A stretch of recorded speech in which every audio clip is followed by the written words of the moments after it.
안녕하십니까? 문화재 스토리텔링 강사 과정을 진행하게 될 이지원입니다. 자, 1강에서는 문화재 스토리텔링 강사의 개념과 문화유산에 대해서 살펴보도록 하겠습니다. 자, 문화재 스토리텔링 강사란 문화유산에 대한 지식과 정보를 바탕으로 관람자에게 재미와 교훈을 전달하며 나아가 문화유산의 소중함과 가치를 전달하는 전문가라고 할 수 있습니다. 주로 활동할 수 있는 분야는 박물관 도슨트, 또 문화원 강사, 문화유산 해설사, 또 역사 해설가, 학교 방과후 프로그램 강사로도 활약할 수가 있습니다. 또 하나 역사문화 체험학습 강사, 또 사회적 약자를 위한 프로그램 강사 등 아주 다양한 분야에서 활동할 수가 있겠죠. 문화 콘텐츠를 이렇게 활용한 다양한 문화예술 산업 분야에서 수요가 급증하고 있기 때문에 문화재 스토리텔링 강사의 활동 분야는 앞으로도 더 다양해지고 중요도가 높다고 할 수 있겠습니다. 자, 이건 활동하고 있는 모습들을 가져온 사진이고요.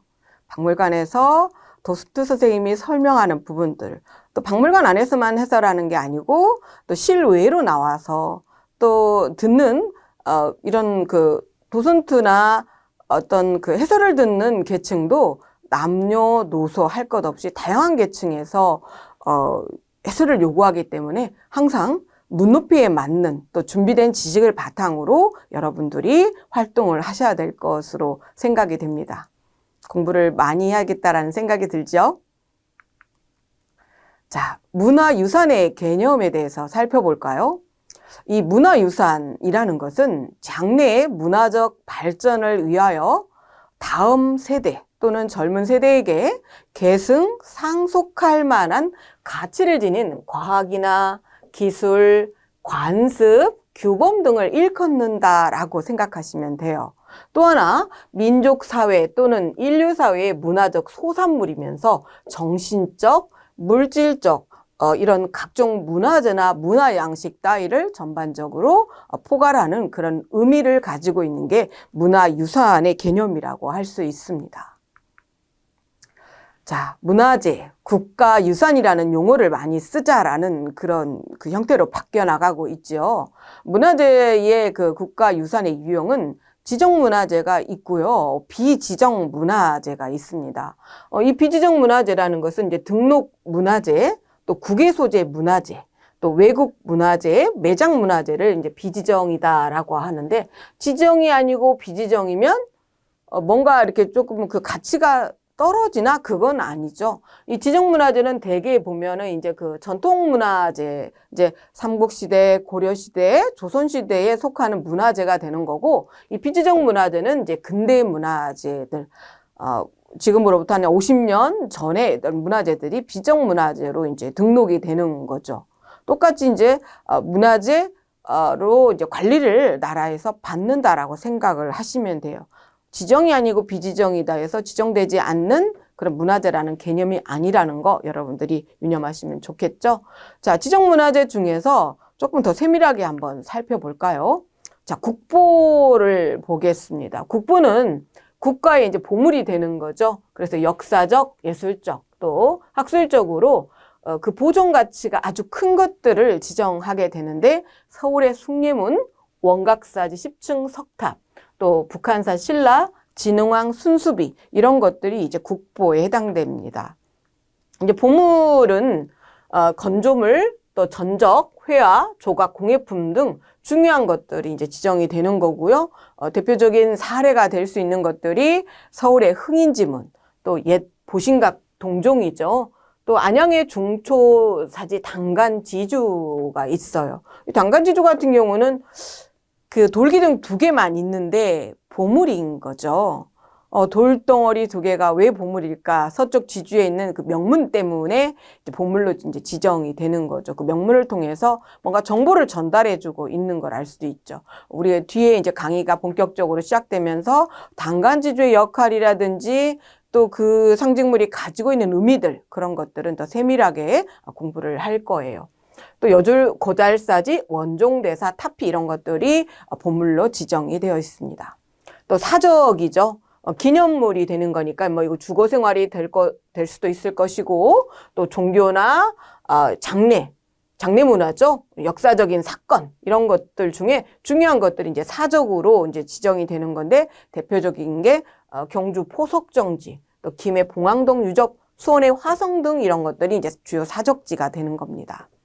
또 하나 이제 명승지는 이제 자연경관이나 또 동식물 뭐 서식지, 또 역사문화 어떤 경관 이런 것들이 다 이제 명승지에 들어가는 거죠. 그래서 대표적인 사례가 되는 게 뭐 거제 해금강, 그다음 울진의 불용사 계곡 이런 것들이 지금 주요 명승지로 이제 등재가 되어 있습니다. 또 하나 이제 천연 기념물은 동물, 식물, 또 지질도 들어가죠. 광물, 또 그 가지고 있는 지형들 이런 것들이 학술적, 자연사적, 지리학적 가치로 지정이 되면 천연기념물이 되는 거고요. 민속문화재는 뭐 이렇게 풍속이나 신앙, 관습에 사용된 의복도 해당이 되겠죠. 이런 것들이 이제 민속문화재로 이제 지정이 되는 거고 대표적인 게 이제 덕원공주가 입었던 당이, 또 심동신 금관 조복, 또 광해군 그 내외가 입었던 옷들과 또 상궁의 옷들이 민속문화재로 지정이 되어 있습니다. 이 밖에도 많은 문화재들이 굉장히 많은 것들이 지정이 되어 있죠. 자, 그러면 조금 더 살펴볼까요? 이제 유네스코에 등재된 세계문화유산에 대해서 살펴보겠습니다. 세계문화유산이란 크게 문화유산과 자연유산, 복합유산으로 나눌 수가 있어요. 원래 이 세계유산은 1972년에 이 유네스코에서 이렇게 유네스코에 의해 가지고 세계유산 목록에 등재된 유산을 지칭합니다. 우리나라의 세계문화유산에 등재된 것들은 뭐 석굴암, 또 불국사, 수원의 화성, 조선 왕릉도 있지요. 조선 왕릉 같은 경우는 지금 전체 북한에 2기가 있고 남한에 43기가 있는데 45기가 이렇게 세계문화유산에 등재가 되어 있어요. 또 남한산성, 백제 역사 유적지, 최근에는 울산 방구대 이것도 세계문화유산 등재를 위해서 이렇게 노력하고 있는 그런 모습들을 볼 수가 있답니다. 자, 인류 무형유산이란 그럼 또 뭘까요? 2003년 유네스코 무형문화유산 보호협약에 의하여 문화적인 다양성과 창의성이 유지될 수 있도록 대표적인 목록이라든지 어떤 다른 각국의 무형유산을 등재하는 제도를 지칭합니다. 그래서 무형이라는 그런 의미가 담고 있듯 어떤 행사가 치러질 수 있을 때 볼 수 있는 것들이죠. 그래서 종묘제례 및 종묘제례약, 또 하나 판소리, 강릉 단오제, 또 우리나라의 강강술래, 또 남사당 놀이 등이 인류 무형유산에 등재되어 있습니다. 자, 세계 그럼 기록유산은 뭘 이제 살펴볼까요? 이 기록유산은 유네스코가 고문서 등 전 세계 귀중한 기록물을 보존하고 활용하기 위하여 1997년부터 2년마다 세계적 가치가 있는 기록유산을 선정한다고 하지요. 우리나라는 이렇게 훈민정음, 조선 왕조실록, 직지심체 요절, 또 승정원 일기 등이 등재되어 있습니다. 자, 이제 본 강의가 시작되기 전에 이제 강의를 좀 소개하고자 하는데요. 강의의 전체적인 구성은 이와 같습니다. 먼저 1에서 10강까지는 불교 문화 유산과 유교 문화 유산의 어떤 장르별 학습을 할 건데요. 우리나라 그 문화재 중에 거의 30%가 넘는 게 불교 문화 유산이에요. 그래서 본 강의에서도 불교가 60%, 유교는 40% 정도 다를 것 같고요. 그다음에 11강에서 20강, 그러니까 1강에서 10강은 좀 더 이러한 것들을 세부적으로 개념 정리를 했다라고 하면 11강에서 20강은 각 지역의 대표 문화 유적과 유물들을 소개하고 그 속에서 역사적인 맥락, 또 하나 전승설화, 문화유산의 가치에 대해서 여러분들과 함께 논하면서 강의를 진행해 보려고 합니다. 자, 1강 여러분들에게 이렇게 소개가 되었고요. 2강 불교 미술의 이제 시작이 되는 거죠. 이 불교 미술은 원래 인도에서 중국을 거쳐서 우리나라에 유입이 되고 다시 우리나라를 통해서 일본으로 이제 동쪽으로 불교 미술이 전파되는 걸 알 수가 있어요. 그래서 불교 미술의 동전에 대해서 알아볼 거고요. 이제 3강부터는 불교 미술을 학습하기 위해서 장르별로 이제 구체적으로 이제 살펴보는데 한국의 이제 불상에 대해서 이제 학습할 거예요. 그래서 한국의 불상이 이제 삼국시대에 불교가 받아들여지고 그 속에서 불상들이 삼국시대를 거쳐서 고려시대, 조선시대 또 근대에 어떤 식으로 변화하며 발전이라는 용어를 좀 쓰기가 그렇네요. 어떤 식으로 이제 그 시대적인 연대 구분을 하고 또 그런 것들이 어떤 변형의 과정을 거쳤는지 여러분들과 학습할 겁니다. 또 사각에서는 한국의 탑과 부도에 대해서 알아볼 거예요. 한국의 탑하면 원래 의미가 부처님 그 몸을 상징하는 그런 의미로 받아들여졌어요. 근데 나중에 부도라는 개념도 처음에는 부도 자체가 절이다. 또 하나 부처님을 상징한다 이런 의미였는데 나중에 시간이 흐르면서 부도는 다른 의미로 이제 승려들이 돌아가시게 되면 그 승려들의 그 몸을 불에 이제 화장을 하고 거기서 나온 유골들을 봉안한 그 탑이 이제 부도로도 쓰이게 되죠. 그래서 혹자들은 한동안 이제 부도라는 용어가 맞지가 않다. 부도는 부처님을 상징하는데 어째 승려의 사리를 봉안한 탑도 부도가 되겠냐 해서 그거는 승려의 그 사리를 보관했다라고 해서 승탑이라는 그런 용어로 바뀌어야 되지 않나라고 했어요. 근데 조선 후기가 되면서 다시 이제 승려들만 탑을 부도를 만들어 줬던 건 아니에요. 일반 제가신자들도 좀 내가 이런 마지막 그 최후의 어떤 장례 수단을 일단 부도탑으로 갖고 싶다. 그러면 부도를 많이 세워줬어요. 그러면서 이제 용어에 대한 혼선이 오게 되는 거죠. 그래서 승탑, 그럼 제가신자라든지 일반 승려가 아닌 분들의 부도는 뭐라고 부를까? 그래서 다시 이제 부도라는 개념으로 돌아가야 되지 않나? 이런 말도 있는 거죠. 그래서 이런 부분에 대해서 여러분들과 4강에서 구체적으로 살펴보도록 하겠습니다. 5강에서는 이제 우리나라의 고려시대의 불화 여러분들도 익히 알고 있지요. 소월과 아름도의 아름다움에 이미 빠져있는 분도 계실지 모르겠네요. 불화, 찬란한 불교 미술의 정수라고 할 수 있는 불화에 대해서 여러분들과 함께 학습해 보려고 합니다. 자, 6강에서는 한국 건축에 대해서 알아볼 거예요. 그래서 조선시대 건축물이 가장 많이 남아있고 고려시대 건축물이 3개 정도가 남아있어요. 그 고려시대 건축물과 조선시대 건축물이 어떤 차이점이 있는지 또 건축물 보면서 용어들을 어떻게 부르고 우리가 현장에 나갔을 때 스토리텔링 강사로서 건축물 용어를 지칭하는 용어들 또 어떤 특징이 있고 어떤 변화 과정을 거치는지 여러분들과 같이 학습해 보도록 해요. 자, 7강에서는 아기씨의 탄생, 태실이죠. 용어가 좀 생소하다라는 생각이 들지 모르겠어요.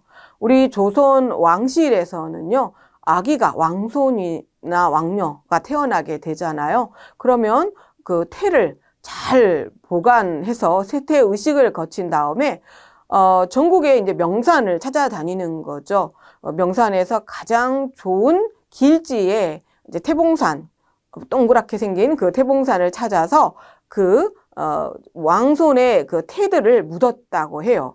특히 이제 아들의 태 같은 경우는 그 태의 주인이 왕에 오르게 되면은, 그 처음에 했던 이런 태 형태의 뭔가 성물들을 더 추가하는 가봉태실을 만들어서 반경 300m 이전에는 농사도 지을 수가 없고 벌목도 할 수가 없게 차단을 엄하게 했다라는 그런 기록들이 있어요. 요즘에 그 태실과 관련된 세계문화유산 등재를 위해서 상당히 많은 그 지자체가 모여서 국제 학술대회도 하고 있고 태실을 다방면으로 조사를 해서 세계문화유산 등재를 위해 노력하고 있는 그런 모습들을 볼 수가 있습니다. 이런 태에 관한 이야기들, 또 우리 왕실에서는 태를 어떻게 여겼는지, 태는 또 어떻게 처리되고 나중에 또 어떻게 변화 과정을 거치며 현재에 어떤 또 진행형이 있는지 이런 것들을 여러분들과 함께 학습해 보고자 합니다.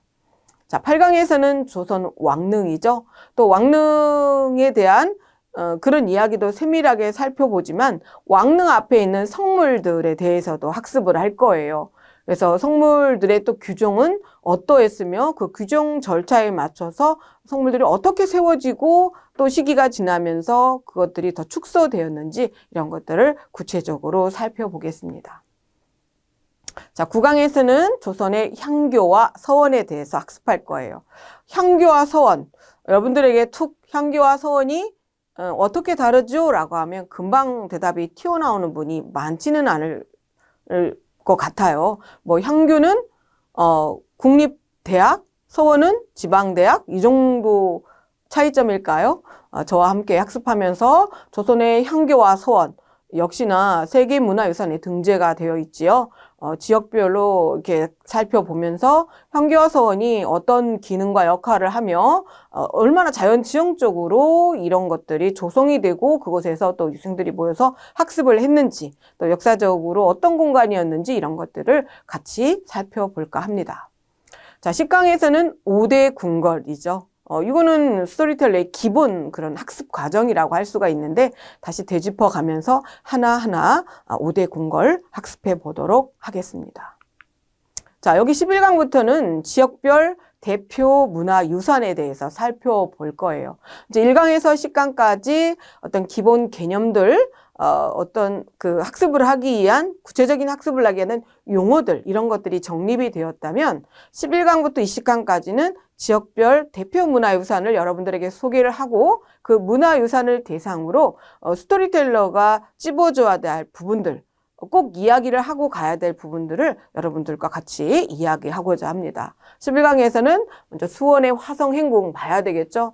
행궁의 외관적인 것들은 여러분들이 충분히 가셔서 답사를 통해서도 알 수도 있어요. 근데 저는 그 8일간의 일정을 담은 원행, 을묘, 정리, 의계 8건의 이야기들을 여러분들에게 전달하고자 해요. 남양주 또 수종사, 이 수종사라는 그 사명이 유래하게 된 세조와의 관련 이야기들이 있죠. 남양주 수종사는 남한강이 내려다 보이는 굉장히 아름다운 곳에 위치해요. 물론 올라갈 때 힘들겠죠. 네, 수종사에 관련된 유래담이라든지 또 수종사가 품고 있는 그 유물들 같이 살펴보려고 합니다. 그다음 안양의 당간지주 같이 볼 거고요. 그다음에 안성의 칠장사, 칠연산 아래에 있는 칠장사라는 또 사명이 가지고 있는 이야기가 많고 이쪽에도 굉장히 많은 기이한 이야기, 신박한 이야기들이 많이 숨겨져 있는 게 안성 칠장사지요. 칠장사 여러분과 함께 방문해 볼 거예요. 자, 여주의 이제 신륵사, 여주 신륵사 역시 아름다운 사찰이죠. 신륵사에도 굉장히 많은 문화재가 있어요. 그곳에 있는 문화재들 여러분들과 이야기할 거예요. 그 다음 파주 용미리 마애불이죠. 용미리 마애불 굉장히 괴체불이에요. 그래서 커다란 그런 마애불, 처음에는 용미리 마애불이 고려시대에 만들어진 이런 그 개태사라든지 아니면 부여 대조사 이런 그 고려 초기에 나왔던 마애불과 흡사해서 용미리 마애불도 고려 초기에 제작된 게 아닐까? 고려시대의 거다라는 생각이 팽배했었죠. 하지만 후대 학자들이 더 연구를 통해서 용미리 마애불은 조선시대 불상이라는 게 이제 밝혀지게 된 거예요. 그 주변에는 명문들을 이제 판독하게 되면서 그걸 알게 되었던 거죠. 일단 13강, 14강은 이제 김제, 남원, 순천, 구례, 해남 쪽, 전라도 쪽이죠. 이쪽은 너무나 많은, 이 외에도 더 많은 정말 중요한 사찰들이 많아요. 그래서 김제 금산사, 금강계단이죠. 부처님의 진신사리를 보관한 그런 곳, 또 실상사, 철불, 또 동서, 삼층섭탁, 귀중하지 않는 게 없어요. 이런 것들 다 살펴볼 거고요. 순천, 송강사, 서남사, 역시 두말하면 잔소리가 되겠죠. 이곳에도 너무나 많은 문화재들 여러분들과 함께 화엄사, 대흥사 다 같이 한번 살펴볼 겁니다. 여러분들 잘 따라오셔야 돼요. 그리고 충분한 복습하시면서 또 제가 주어진 시간 안에서 여러분들에게 전달하는 건 한계가 있다는 거 아시죠? 들으시고 또 복습하시고 다시 한번 여러분들이 또 자료를 찾아가면서 또 더 많은 역량을 키우기 위해서 노력해야 될 부분이 아닐까 싶어요. 15강에 가면은 이 중앙탑과 미륵대원지가 되겠죠. 이거 미륵대원에 가면은 미륵불이 하나 서 계세요.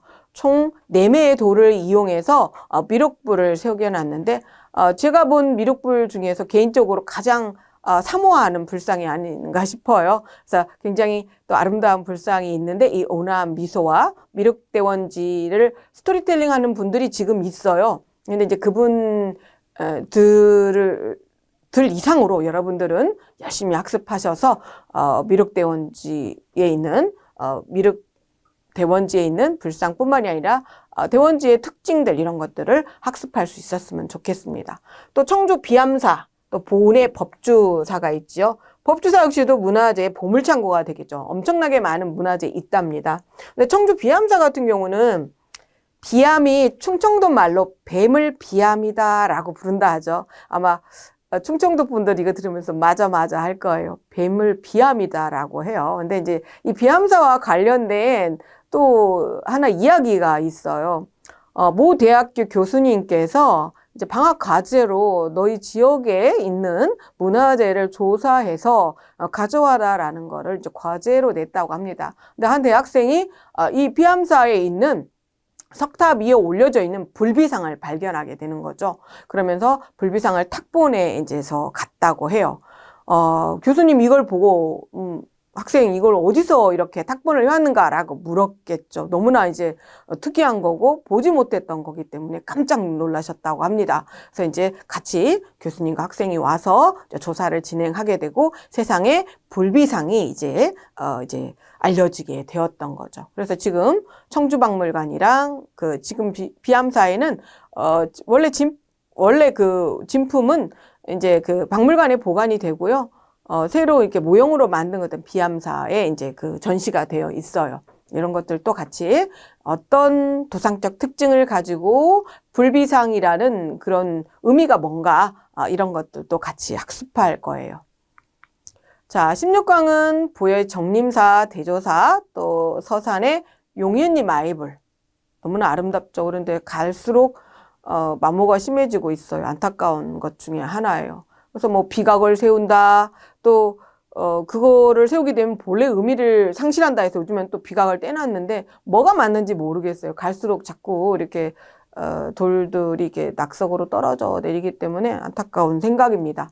논산의 개태사, 그 다음 17강에는 경주의 낭산, 사천왕사지, 또 황복사지, 칠부람.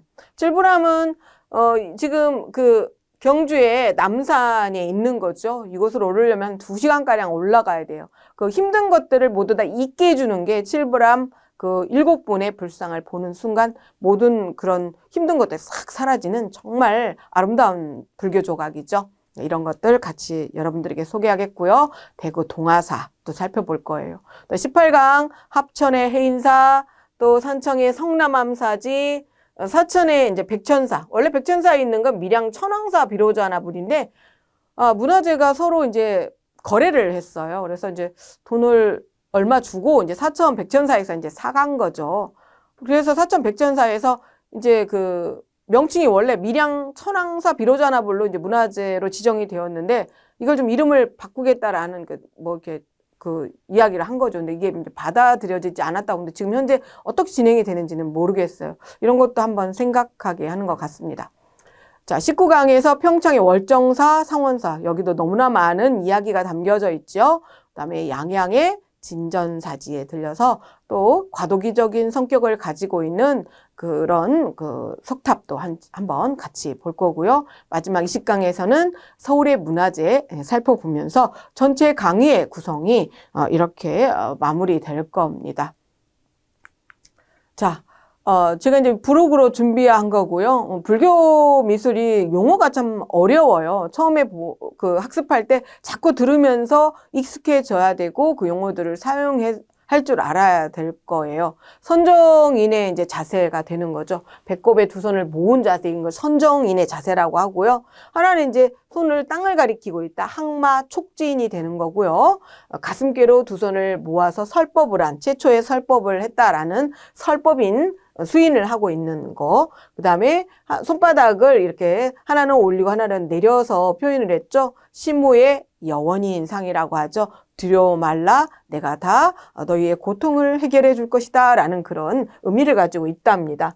이제 이거는 통인이라고 해서 모든 그 열애들이 할 수 있는 그런 수인, 손의 자세예요. 하지만 특정, 별인이라고 해서 특정 어떤 열애만 할 수 있는 게 바로 직원인과 아미타 구포민이에요.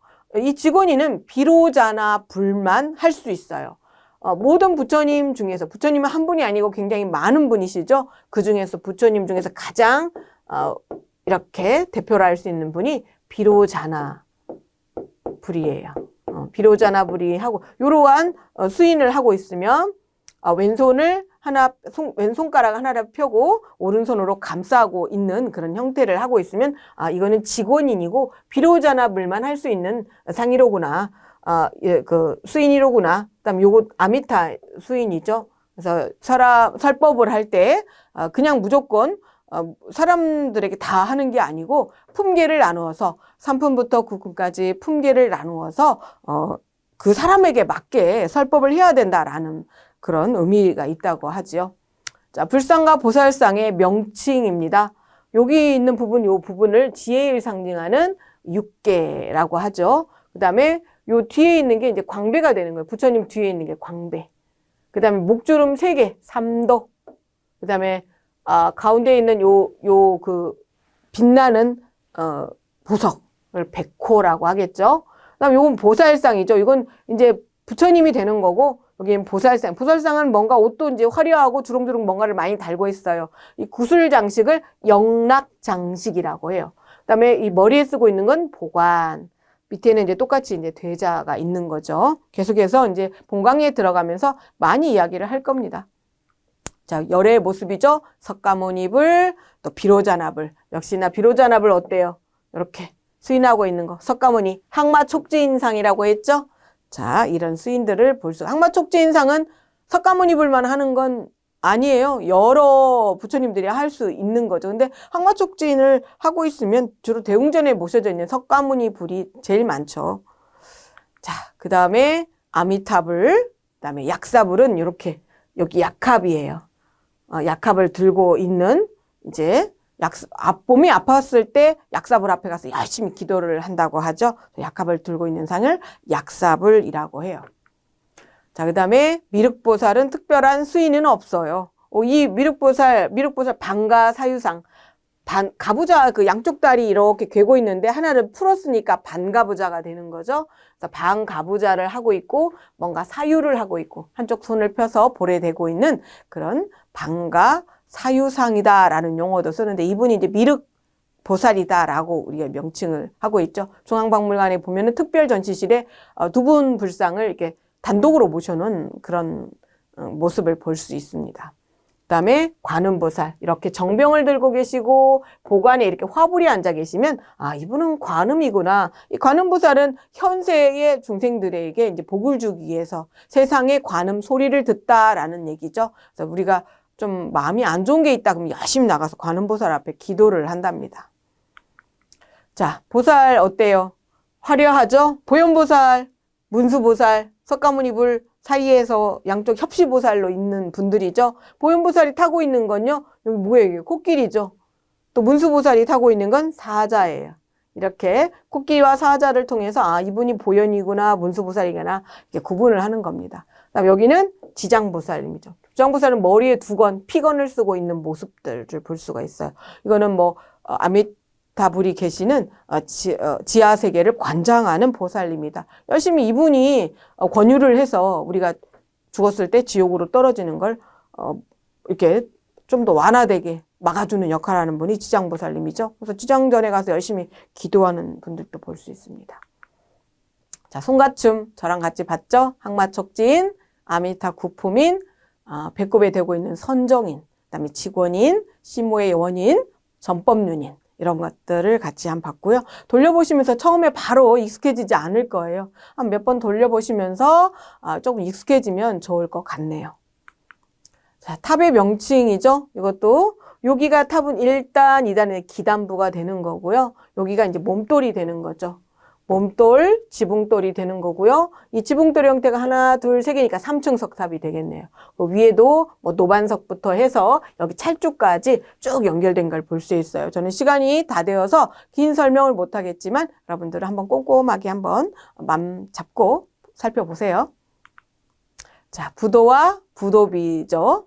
여기 보면은 이제 어떤 유골을 넣었던 문비가 있죠. 문비가 있고 이게 탑신석이 되는 거고요. 하대, 중대, 상대로 나누어져 있는 이런 기단부를 볼 수가 있어요. 고려시대 때는 아무나 이렇게 부도와 부도비를 세워줬던 건 아니죠. 왕이 시효를 내린 분들을 이렇게 세울 수 있었는데 여기 같이 이제 쌍을 이루면서 이렇게 세워져 있는 걸 볼 수 있답니다. 여기까지 살펴보았고요. 이번 시간에 스토리텔러의 개념과 문화유산의 개념, 또 차시별로 우리가 어떤 학습을 하는지 살펴보았습니다. 여러분들 열심히 따라와 주실 거라 믿어요. 이번 시간의 내용은 여기까지입니다. 다음 강의에서 뵙겠습니다. 감사합니다.